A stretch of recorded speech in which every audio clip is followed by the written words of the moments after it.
हम गुंजन चौधरी एकटा मूड़न के गीत उपनयन में केश कटवा कालक गीत प्रस्तुत करै छी।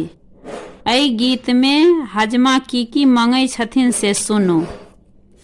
अरे हजमा एहन बात बजले कोना, अरे हजमा एहन बात बजले कोना।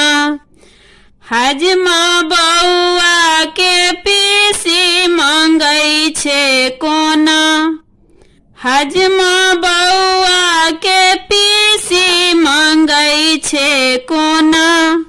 हजमा देबौ त देबौ तू रखबे कोना, हजमा देबौ त देबौ तू रखबे कोना।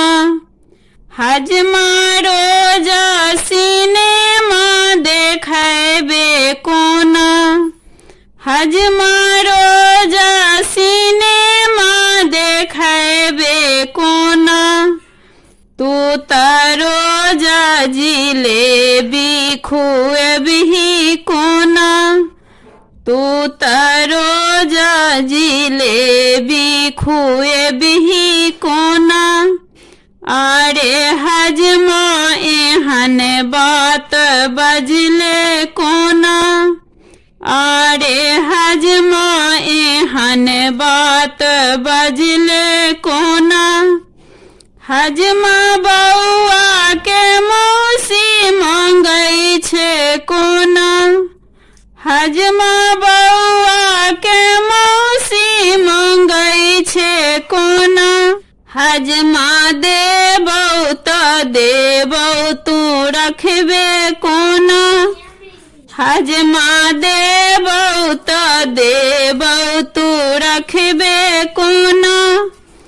तू त साड़ी पर साया जुमबी कोना, तू त साड़ी पर साया जुमबी कोना।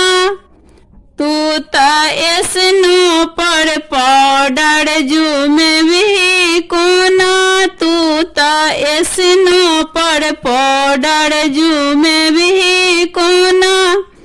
अरे हजमा एहन बात बजले कोना, अरे हजमा एहन बात बजले कोना।